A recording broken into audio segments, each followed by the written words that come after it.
Welcome to Suman TV. నేను మీ నవీన్. ప్రస్తుతం నేను ఎపియాన్ పెయిన్ మేనేజ్మెంట్ సెంటర్లో ఉన్నాను. మనతో ఉన్నారు పిఆర్పి ఆద్యులు డాక్టర్ సుధీర్ ధార గారు. హాయ్ సార్, నమస్తే అండి. నమస్తే నవీన్. సార్, మిమ్మల్ని ఒక పర్సనల్ క్వశ్చన్ అడగాలని సార్. నాకు ఏంటంటే మోకాల నొప్పులకి పిఆర్పి బాగా పనిచేస్తూ ఉంది అనేది ఇంకా ఆల్రెడీ ఆల్మోస్ట్ అందరికీ తెలిసిపోయింది. మరి నడుము నొప్పులకి ఎంతవరకు పనిచేస్తుందని అడుగుతూ ఉన్నారు.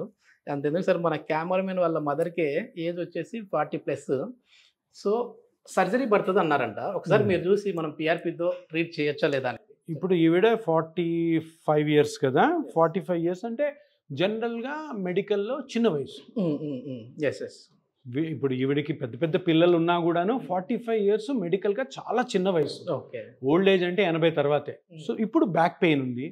బ్యాక్ పెయిన్ ఉండి ఇప్పుడు ఎంఆర్ఐ తీస్తే ఏం చూపిస్తుందంటే disc bulge with bilateral facet arthropathy and L4 L5 disc prolapse causing mild lateral recess right more than left. అంటే ఏంటంటే ఈమెకి 2 ప్రాబ్లమ్స్ ఉన్నాయి. ఒకటి L4 L5 డిస్క్ బయటకు వచ్చి కుడి నరం మీద ఒత్తిడి. దీనివల్ల ఏమవుతుంది, నడుము నొప్పి ప్లస్ కుడికాలు లాగుతారు. Okay okay. ఇంకొకటి బైలేటరల్ ఫ్యాసెట్ ఆర్థ్రోపతి అని వచ్చింది. ఫ్యాసెట్ ఆర్థ్రోపతి అంటే ఎప్పుడైనా కూడాను మన స్పైన్లో ఒక 33 బోన్స్ ఉంటాయి. ఆ 33 బోన్స్లో ఒక బోన్కి ఇంకో బోన్కి మధ్యలో జాయింట్ ఉంటుంది. ఆ జాయింట్ అరిగిపోయిన ఉంటుంది. ఇది బొమ్మలో చూపిస్తాను చూడండి. ఇప్పుడు చూడండి, ఇది L4, ఇది L5. L4 L5 2 బోన్స్ మధ్యలో ఒక దిండు ఉండాలి కదా, కుషను, అది డిస్క్. ఇది కానీ వెనక్కి వచ్చిందంటే ఇట్లా కుడి నరం, ఇక్కడ నరం పోతుంటుంది, ఆ నరం మీద ప్రెషర్ పడుతుంది. పడినప్పుడు ఈ నరం ఇట్లా ఎర్రగా వాస్తుంది. ఇప్పుడు ఈవిడికి ఈ డిస్క్ L4 L5 డిస్క్ బయటికి రావడం వల్ల నరము వాసింది.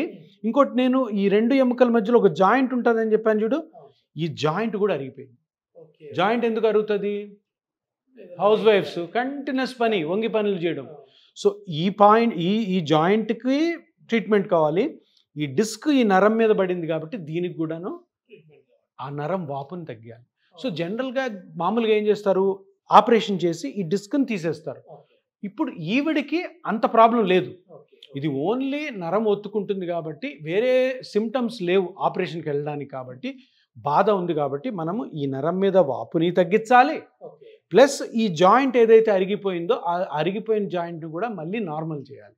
సో ఈ రెండింటికి కూడాను మనము పిఆర్పి తోటి పేషెంట్ని కంప్లీట్గా రికవర్ చేయాలి. అరిగిన బోన్ కూడా మనం చేయొచ్చా సార్? అరిగిన బోన్ అంటే ఇప్పుడు చిన్న జాయింట్ అని చెప్పాను కదా, జాయింట్లో ఇట్లా స్పేస్ ఉంటుంది. ఓకే. ఇప్పుడు ఏమైంది, స్పేస్ అరిగిపోయింది. దీని మధ్యలో కూడా చిన్న గుజ్జు ఉంటుంది. దాన్ని మన పిఆర్పి ఆ జాయింట్లో వేయడంతో అది పెంచుతుంది, అక్కడున్న ఇన్ఫ్లమేషన్ కూడా తగ్గిస్తారు. అదే L3 L4 L5 ఏం అర్థం కాలేదు మాకు అని అడ్డా. L4 L5 కింద డిస్క్ నరం మీద ఒత్తిడి ప్లస్ ఈ జాయింట్ 2 ఉన్నాయి ఇక్కడ ప్రాబ్లమ్స్. ఒకటి నడుము నొప్పి కాజ్ చేస్తుంది, ఇంకొకటి నడుము నొప్పి కాలు మీద గుంజుతుంటుంది. సో అందుకని ఇప్పుడు నడుము నొప్పికి మీరు అడిగినప్పుడు ఈ పిఆర్పి దీనికి కూడా పనిచేస్తుంది అంటే కొన్ని కేసెస్లో తప్పకుండా పనిచేస్తుంది. కానీ అది కరెక్ట్గా కనుక్కోవాలి, అన్ని కేసెస్కి పనిచేయదు. సో అన్నిటి కేసులకి ఒకటే మాత్రం అన్నట్టు ఉండదు. సో ఏ కారణంతో అయితే నొప్పి వస్తుందో ఆ కారణానికి ఇన్ కేస్ పిఆర్పి కానీ సూటబుల్ అయితే హ్యాపీగా చేయొచ్చు. కానీ కొద్దిమంది ఊర్లలో కొన్ని అపోహలు ఉంటాయి సార్. ఇప్పుడు ఇంజెక్షన్ అంటేనే స్టీరాయిడ్ ఇంజెక్షన్ కూడా ఉంటాయి. ఏదో కొద్దిమంది అన్క్వాలిఫైడ్ పర్సన్స్ ఊర్లోకి వెళ్ళిపోయి సో అక్కడ వాళ్ళంతకు వాళ్ళే ఇంజక్షన్లు మోకాళ్ళ నొప్పులు అంటే మోకాళ్ళకి ఇస్తూ ఉన్నారు, నడుము నొప్పి అంటే నడుముకి ఇస్తూ ఉన్నారు. దాని తర్వాత వాళ్ళు ఏంటంటే ఇచ్చి వెళ్ళిపోతారు. అక్కడ స్వెల్లింగ్ అయిపోయి అసలు ఆ పార్ట్ మొత్తం తొలగించే పరిస్థితి వస్తూ ఉంది. సో దానికి ఆ ఇంజక్షన్లకి మన పిఆర్పి దానికి డిఫరెన్స్ ఏంటి సార్, తెలియని వాళ్ళ కోసం? స్టిరాయిడ్ అనగానే అది ఒక పెద్ద విషం లాగా, ఒక పాయిజన్ లాగా మొత్తం మన కంట్రీ అంతా అనుకుంటారు. అది స్టిరాయిడ్, స్టిరాయిడ్ అని. స్టిరాయిడ్ యాక్చువల్గా చాలా మంచిది, కాకపోతే మిస్యూజ్ అయిపోయింది. ఎంత డోస్లో ఎంత అద్భుతమైన ట్యాబ్లెట్, అద్భుతమైన ఇంజెక్షన్ అంటే కరెక్ట్గా యూజ్ చేస్తే చాలా బాగా పనిచేస్తుంది అనమాట. ఎందుకంటే టెంపరీగా పనిచేస్తుంది. సో ఇది ఏమైంది, పురాతన కాలం నుంచి స్టెరాయిడ్ వాడడము, ఎంబీబీఎస్ డాక్టర్లు వాడడం, తర్వాత లోకల్ డాక్టర్స్ ఆర్ఎంపీలు ఎవరైతే వాడుతున్నారో దానివల్ల ఏమైందంటే అది కరెక్ట్గా యూజ్ చేస్తే బాగానే పోతుంది. అది మిస్యూజ్ అయింది అనుకోండి, ఆ స్టెరాయిడ్ వల్ల లాంగ్ టర్మ్లో వచ్చే కాంప్లికేషన్స్ ఎక్కువ ఉంటాయి. అంటే ఇప్పుడు ఒక స్టెరాయిడ్ ట్యాబ్లెట్ పెట్టాం వెంటనే నొప్పులు తగ్గిపోతాయి, జాయింట్ పెయిన్లు. అది ఏదో వారము 10 రోజులు వాడచ్చు, జీవితాంతం వాడతారు. ఎందుకు?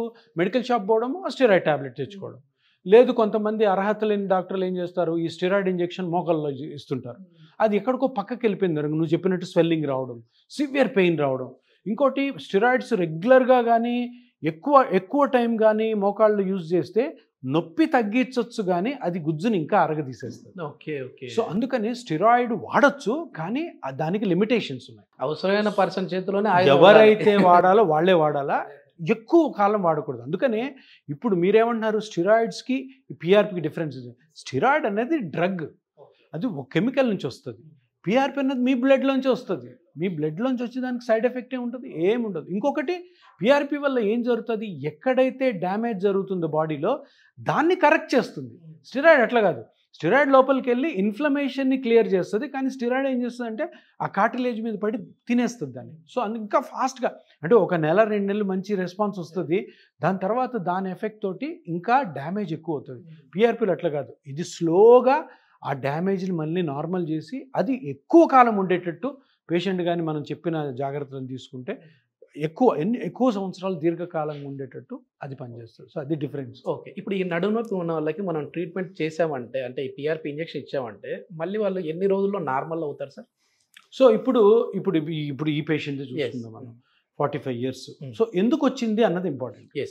ఫస్ట్ ఆఫ్ ఆల్ ఆమె యాక్టివిటీస్ ఏంటి, ఎప్పుడైనా దెబ్బ తగిలిందా, లావుగా ఉందా, లేదంటే ఇతరత్ర ఏదన్నా జర్నీలు చేస్తున్నప్పుడు జారిపడినప్పుడు ఇట్లా వచ్చిందా, అది ఇంపార్టెంట్. ఆమె చేసే పనులు కూడా ఇంపార్టెంట్. ఇప్పుడు మనం చేసే ట్రీట్మెంట్ ఏంటంటే 2 ప్రాబ్లమ్స్ ఉన్నాయి. L4 L5 డిస్క్ బయటకు వచ్చి L5 నరాన్ని ఒత్తుతుంది, ఆ నరం మీద ఇన్ఫ్లమేషన్ తగ్గిస్తాము. ఇంకోటి L4 L5 జాయింట్ కూడా అరిగింది, దానికి పిఆర్పి చేస్తాం, అయిపోయింది. ఇమీడియట్ రికవరీ కొంత ఉంటుంది, అంటే 50 to 60% ఇమీడియట్గా ఇంజెక్షన్ చేయగానే ఉంటుంది. దాని తర్వాత నెమ్మదిగా మనం చెప్పిన ఎక్సర్సైజెస్ ప్లస్ జాగ్రత్తలు, ఏ కారణంతో అయితే ఆవిడ ఇప్పుడు సఫర్ అవుతున్నారో ఆ కారణాలన్నింటినీ కనుక్కొని ఏవి కరెక్షన్ చేసుకోవాలి. ఇప్పుడు రోజంతా పనిచేస్తుంది, ఆ దాంట్లో ఏం జాగ్రత్తలు తీసుకోవాలి, అలాగాని తీసుకుంటే ఇది లైఫ్ లాంగ్ కూడా ఉండే అవకాశం ఉంది. ప్రామిస్ చేయలేము, కానీ ఇప్పుడు ఇది ఒక జబ్బు కాదు, ఇది ఒకటి మనం చేసే పనుల వల్ల జరిగే చేంజ్ కాబట్టి అది మనం మెయింటైన్ చేసుకోవాలి. ఆ మెయింటైన్ చేసుకుంటే ఉండొచ్చు. ఇది తప్పు అని తెలిసినా కూడా మళ్ళీ అదే రూట్లో కానీ ఇండియాలో చేసేవాళ్ళు అంతా అదే. అందరూ ఏమనుకుంటారు, అమ్మో ఏదైనా ఒక ట్రీట్మెంట్ తీసుకుందాము, ఇంకా లైఫ్ లాంగ్ మళ్ళీ నొప్పి రాదు, నా ఇష్టం వచ్చినట్టు నేను పని చేసుకుని తప్పదు. అట్లా ఏ ట్రీట్మెంట్ ఉండదు. ప్రతి ట్రీట్మెంట్కి రూల్స్ అండ్ రెగ్యులేషన్స్ ఉంటాయి. అవి కరెక్ట్గా డాక్టర్కి తెలియాలి, డాక్టర్ మీకు చెప్పాలి, మీరు అవి తూచా తప్పకుండా చేసేటట్టు డాక్టర్ చూసుకోవాలి. సార్ ఫుడ్ ఎట్లాంటి ఫుడ్ తీసుకోవాలి సార్? అంటే మామూలు మీ వీడియో అన్నింటిలో చెప్తా ఉంటారు, అసలు ముందు అసలు హాస్పిటల్కే వెళ్ళి అవసరం రాకూడదు అంటూ ఉంటారు. అట్లా రాకుండా ఉండాలంటే మన లైఫ్ స్టైల్ ఎట్లా ఉండాలి, ఎట్లాంటి ఫుడ్ తీసుకోవాలి? ఇది ఫుడ్ చాలా చాలా చాలా విధాలుగా చాలా చెడు దారిలో పోతుంది. దీని అంతటికి కారణం ఏంటంటే ఇంకా అందరూ కారణమే దీనికి. ఎక్కడెక్కడైతే ఫుడ్ని కొత్త తరహాగా కొనుక్కొని తింటున్నారు.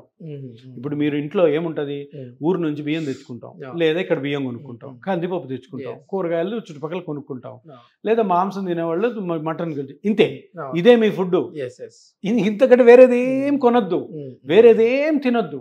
ఏది తిన్నా డబ్బులు పోతే ఆరోగ్యం పోతుంది. పిజ్జాలు బర్గర్లు ఏం ఎప్పుడైనా ఒక రోజు తినండి, ఎప్పుడైనా వీక్లీ వన్స్ మనకి ఏదో తినాలనిపిస్తుంది స్విగ్గీలో, కానీ ఎవ్రీడే తినడం లేదు. కొంతమంది ఈ కమర్షియల్గా కొన్ని ఫుడ్స్ ఇవి హెల్త్కి చాలా మంచివి అంటారు చూడండి, వాటిని వేలు కొనుక్కొని మరి తింటున్నారు చూడండి, వేల డబ్బులు పోతాయి, మీ ఆరోగ్యం చెడిపోతుంది. ఎందుకంటే అది తినడంతో మనం రొటీన్గా చిన్నప్పటి నుంచి తింటున్న ఏదైతే బాడీ అలవాటైన ఫుడ్ తినరు. సో న్యూట్రిషన్ కంప్లీట్గా లాస్ అవుతుంది. దాంతో లేనిపోనివన్నీ ఇంబ్యాలెన్స్ వస్తుంది బాడీలో, లేనిపోని గట్ ప్రాబ్లమ్స్ వస్తాయి, న్యూట్రిషన్ ప్రాబ్లమ్స్ వస్తాయి, మెటబాలిక్ ప్రాబ్లమ్స్ వస్తాయి. చాలా మంచి ఇన్ఫర్మేషన్ సార్. ఏంటంటే మొత్తానికి కన్క్లూజన్ వచ్చేసేసి ఇది మోకాళ్ళకి మాత్రమే కాదు, పిఆర్పి అనేది నడుము నొప్పి వచ్చినా కూడా హ్యాపీగా తీసుకోవచ్చు, షోల్డర్ పెయిన్ ఏదన్నా తీసుకోవచ్చు, ఎనీ జాయింట్ పెయిన్కి పిఆర్పి అయితే అప్లికబుల్. Thank you sir. నమస్తే.